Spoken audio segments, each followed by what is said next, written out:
Бұл Әбілхан Қастеев атындағы өнер музейінің құнды жәдігері болып саналады. Картина 17 ғасырда жазылған, авторы белгісіз. Туындыда патша Федор Алексеевичтің образы бейнеленген. Картинаның ескіргені соншалық тез арада қайта өңдеу жұмыстарынан өткізбесе, мүлдем жарамсыз болып қалуы ықтимал дейді мамандар. Жұмыс енді кенептері бәрі тозып қалған, шеттері жыртылған. Ар жақ беті де арты кенептің арты кір сондай тозып кеткен. Ал бергі беті мына көріп тұрсыздар, краскалар бәрі жан-жағында кетіп барады. Енді барлығын рет-ретімен айтайық. Алдымен көне картинаны қайтадан қалпына келтіру үшін папирос қағазы, арнайы желім, қолмен қыздыратын үтік, сосын арнайы мынандай таяқша іспетті құрал қажет. Желім демекші бояуды барынша жібітіп, жарылған тұстарын біріктіру үшін құрамына бал қосылған желімді пайдаланады. Үтікті балды кептіру үшін қолданады. Мына жұмыстың бәрін, осы бергі бетін бәрін сол мына жаңағы жұқа қағазбен, жаңағы сіздер көрген сияқты, көргенден де жылы өтік, суық өтікпен бәрін әбден бетін жұқа қағазбен жауып тастаймыз. Соны әбден кепкеннен кейін мұны пресска салып қоямыз. Престелгеннен кейін арнайы жақтауға кенепті керіп тастайды. Одан кейін негізгі жұмыс басталады. Демек, майлы бояумен өңдеу. Менің қолымда Абай Құнанбаевтың портреті салынған картина, авторы белгісіз. Бұл туынды Қызылорданың өнер мұражайына тиесілі. Сол жақтың өнер ұжымы осы Әбілхан Қастеев атындағы өнер мұражайының картиналарды қайта өңдеу бөліміне жіберген. Өздеріңіз көріп тұрсыздар, картинаның алғашқы түр сипаты, яғни реставрацияға дейінгі кезеңіндегі қалпы. Ал енді мынау реставрацияның барысын арнайы фрагмент ретінде фотосуретке түсіріп алған, өйткені бұл реставрациялау барысының негізгі технологияларының бірі. Қай жері өңделді, сол жерді міндетті түрде фотосуретке түсіріп алып отыру керек. Мынау яғни барысы реставрациялаудың.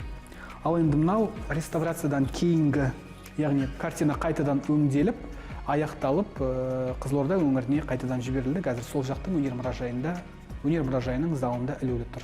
Оны бәрін сезіммен жасау керек. Мына авторлық бояумен сөнген екеу бір-бірісі шатақты болмасын. Сол ең соңғы процессіміз сол тонирование. Майлы бояумен мына краскалардың бәрін жіңішке кисточкамен, бірінші, екінші номермен. Кескіндеме өнері тек майлы бояудан тұрмайтыны белгілі. Мысалы, 1942 жылы басылған графикалық жұмыс қалай өңделеді?